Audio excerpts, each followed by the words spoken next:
सबसे पहले आपको बताएंगे, इमरान खान का सितंबर में हुकूमत के खिलाफ कॉल देने का फैसला। सहाफियों से गुफ्तगू करते हुए कहा कि एहतजाज की कॉल ज्यादा दूर नहीं, रवा महीने ही कॉल देंगे। इमरान खान ने कहा कि उन्होंने आर्मी चीफ की मुद्दत मुलाजमत में तोसी की बात कभी नहीं की। आर्मी चीफ की तैनाती नए इलेक्शन तक मौखर करने पर बात की। अहम खबर आपको दे रहे हैं। गुज़िश्ता रोज ये बयान सामने आया था जिसकी अब तरदीद इमरान खान कर रहे हैं। सीनियर सहाफी जियो न्यूज के अयाज अकबर हमारे साथ मौजूद हैं। इमरान खान ने सहाफियों से मुलाकात की। अयाज अकबर, क्या कहना था सहाफियों से मुलाकात में? देखिए जी, कुछ साथियों को चेयरमैन तरीके साहब इमरान खान साहब ने आज इस बात की क्लैरिफिकेशन के लिए बुलाया था जो कल इमरान खान के इंटरव्यू के बाद हर मीडिया पर बात हो रही है। उस हवाले से उन्होंने कहा कि सितंबर में हुकूमत के खिलाफ कॉल देने का उन्होंने फैसला किया है और उन्होंने ये भी कहा कि कॉल जोर से दे रहे हैं और उन्होंने कहा कि तमाम लोगों को अंदाजा हो जाएगा इस कॉल के हवाले से क्या रिएक्शन आता है। आर्मी चीफ के हवाले से उन्होंने कहा कि नए आर्मी चीफ की मुद्दत मुलाजमत में तोसी की बात कभी नहीं की। उन्होंने ये भी कहा कि आर्मी चीफ की तैनाती नए इलेक्शन तक मौखर करने की बात की थी। नई हुकूमत नए आर्मी चीफ का फैसला करे। उन्होंने इमरान खान साहब ने ये भी कहा कि कभी नहीं कहा कि आर्मी चीफ कौन हो। उन्होंने ये भी कहा कि हमेशा ये कहते आर्मी चीफ की तैनाती जो है वो मेरिट पर होनी चाहिए। चीफ जिसकी तैनाती जिसको भी चीफ तैनात किया जाए वो मेरिट पर हो। नवाज शरीफ जब भी पाकिस्तान आएगा तो तारीखी इस्तेमाल करूंगा, ये इमरान खान साहब का कहना था। कोई ऐसी बात नहीं की थी जिस पर ICR ने बयान जारी किया था। उन्होंने ये भी कहा कि दो खानदानों को कभी भी आर्मी चीफ का नाम सेलेक्ट नहीं करना चाहिए। मुजर्रा चीफ इलेक्शन कमीशन पाकिस्तान का नहीं, नून लीग का है। मौजूदा जो उन्होंने कहा कि ये इलेक्शन कमीशन जो है जो राजीव सुल्तान साहब है उनके हवाले से उन्होंने कहा कि ये पाकिस्तान का नहीं बल्कि नून लीग का इलेक्शन। वज़ीर इत्तलात सिंध शर्जील मेमन का कहना है PTI वाले सोशल मीडिया पर घिनौनी मुहिम चला रहे हैं। ये आलमी इदारों से कह रहे हैं कि पाकिस्तान को इमदाद न दें, मुल्क मुश्किल में है और एक फाशिस्ट जमात सियासी जमातों और इदारों से लड़ रही है। अब ये सैलाबज़दा लोगों से लड़ाई कर रहे हैं। वज़ीर इत्तलात सिंध शर्जील इनाम मेमन का कहना था कि ऐसी साजिश तो भारत और इसराइल ने भी कभी नहीं की जो PTI कर रही है। PTI के सोशल मीडिया पर मुकम्मल पाबंदी आयद की जाए।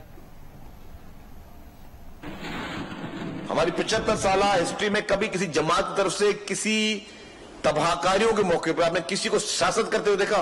तेरे शासक भले करता कोई बात नहीं है, किसी को ये हरकत करते देखी? इस हरकत के बाद इमरान खान की, इस गिरी हुई घटिया हरकत के बाद इमरान खान की, आप समझते हैं कि उसकी कोई राय की कोई अहमियत रहती है कि इमरान खान आज के जी इसको नहीं बनाओ, इसको बनाओ, इसको ना बनाओ, इसको बनाओ? इमरान खान की इस मुल्क में उसको सियासत करने का इख्तियार मेरे हिसाब से कानूनी तौर पे, आईनी तौर पर, इखलाकी तौर पर खत्म हो चुका है। उसको कोई इख्तियार नहीं कि उस मुल्क में आप सियासत कर सके जो उन्होंने 2 दिन पहले हरकत की है। इसके बाद उसकी सिर्फ इस वक्त एक जगह होनी चाहिए, वो उसको जेल के पीछे होना चाहिए। जो उन्होंने हरकत की और जो लोग उसमें शामिल थे उन सब लोगों को जेल के पीछे होना चाहिए। दादू की 3 तहसीलों में सैलाब आया, लोग दरबदर हो गए। कई अफराद सड़कों और बंदों पर खुले आसमान तले इमदाद के मुंतज़िर हैं। राशन न मिलने और अपने आशियानों की तरफ लौटने के लिए कई मासूम बच्चे आंखों में आंसू लिए भीख मांगने पर मजबूर हो गए। ये रिपोर्ट देखिए। सैलाब अपने साथ लोगों का सब कुछ बहा ले गया, छोड़ गया तो बस कच्चे पक्के गिरते आशियाने, उजड़ती फसलें, भूख प्यास की शिद्दत। बच्चों का बचपन भी बेकाबू पानी अपने साथ ही ले गया। फूलों की मानिंद बच्चों में किसी को पेट भरने तो किसी को अपने आशियाने लौटने की फिक्र लाहक हो गई। भीख के लफ्ज़ और जिल्लत से नाआशना ख़ैमों में मुकीम मुतासरा बच्चियाँ पेट की आग बुझाने और अपने घरों को वापस लौटने के लिए भीख मांगने लगी। कोई 10 रुपये हाथ में रख देता तो कोई 50 रुपये। इंटरेस्ट लिंक के नालबंद पर मौजूद मुतासरा बच्ची से किए गए सवाल पर जवाब तो मिल गया, लेकिन बच्ची का झुका सर बेबसी की नाकाबिले फरामोश कहानी बयान कर गया। हाँ बाबा, कितना पैसा मिलान? हाँ कितना मिलान जी?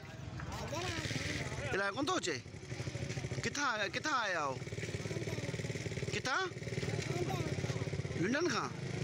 नंगे पाँव इन बच्चियों को खेलने के लिए कोई खिलौना नहीं बल्कि सिर्फ और सिर्फ रोटी चाहिए। बच्चियों को जब भूख ने सताया तो मकई बेचने वाले ठेले पर पहुंच गईं। इन बच्चों की बहुत बुरी हालत खराब है। खुदा वास्ते इंसान के नाते इन लोगों की मदद करी जाए जितना हो सके। ये मासूम बच्चे हैं। सैलाब लाखों लोगों का सब कुछ छीन कर तो ले गया, छीन न सका तो इन बच्चों की मुस्कुराहटें। हुकूमत और मुक़य्यर हज़रात को मिलकर मुतासरीन की मदद में अपना किरदार अदा करना होगा ताकि मासूम मुतासरा बच्चे भीख मांगने पर मजबूर ना हो। रियाज नारेजो के साथ सायमा साजिद, जियो न्यूज़। मोटरवे पुलिस का कहना है कि 7 टोल प्लाजा के करीब इंडस हाईवे पर पानी कम होना शुरू हो गया है। इंडस हाईवे पर ट्रैफिक की बहाली में मजीद वक्त लगेगा। इन अपडेट हम आपको दे रहे हैं इस पानी के बारे में।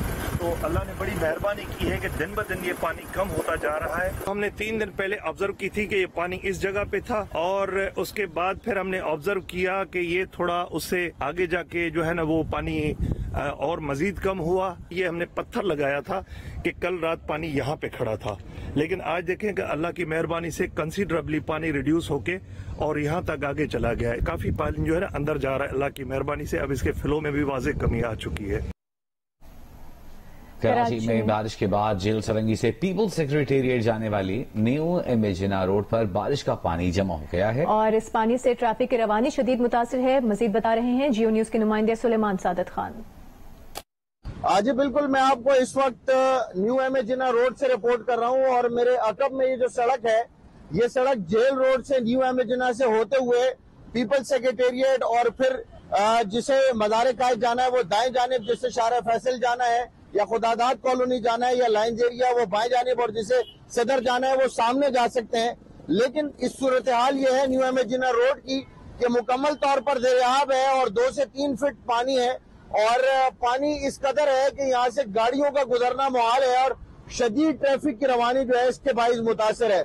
और मेरे अकब में भी आप देख सकते होंगे ना सिर्फ ये कि न्यू इमेजिना रोड बल्कि न्यू इमेजिना रोड से मुतसिल मेरे बाएं जानिब ये जो सोसाइटी का एरिया है मुकम्मल तौर पर ये इनकी शाराएं भी जो है वो ज़ेरियाब है और घरों में ये पानी जो है वो दाखिल हो गया है।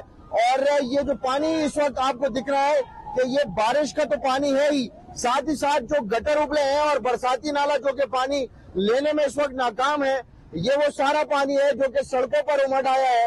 और इंतजामिया को गो के मालूम भी था कि बारिशें होने जा रही हैं। महकमा मौसमियात की जानिब से पेशगोई थी कि 15 सितंबर तक 3 रोज तक मूसलाधार बारिशें हो सकती हैं, लेकिन उसके बावजूद कोई इलाका ऐसा नहीं है जहां पर ट्रैफिक की रवानी पानी सड़कों पर आने से मुतासिर ना हुई हो। जी, कराची में बारिश के बाद शहर के मुख्तलिफ मकामात पर शहरी मुख्तलिफ पकवानों से लुत्फानंदोज हो रहे हैं। नुमाइंदा जियो न्यूज वलीद अहमद एक ऐसे मुकाम से हमें रिपोर्ट कर रहे हैं।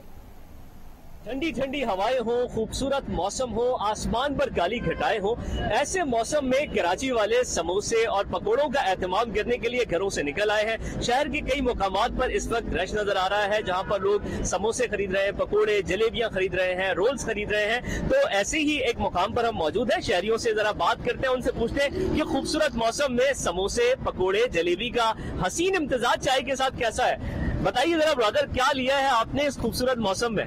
रोल लिए हैं और समोसे लिए हैं और बस एंजॉय कर रहे हैं मौसम। और यही मौसम होता है खाने का।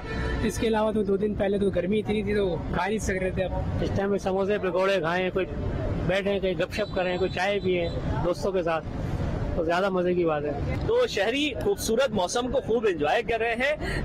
महकमा मौसमियात ने पेशगोई की है कि आइंदा 2 रोज तक मौसम इसी तरह से रहेगा, बारिश होती रहेगी, कहीं ज्यादा कहीं तेज। लेकिन अगर बहुत ज्यादा तेज बारिश हुई आइंदा 2 दिनों में तो ये खुशियां परेशानी में भी बदल सकती हैं। जी बहुत शुक्रिया वलीद। पाकिस्तान ने काला दम तंजीम जैश ए मोहम्मद के सरबराह मौलाना मसूद अजहर की गिरफ्तारी के लिए अफगानिस्तान को खत लिख दिया। बात करेंगे नुमाइंदा जियो न्यूज एजाज सैयद से। एजाज बताइएगा। जी बिल्कुल, कालादम जैश ए मोहम्मद के सरबराह मौलाना मसूद अजहर के बारे में एक खत लिखा गया है अफगानिस्तान को वजारत खारजा की तरफ से।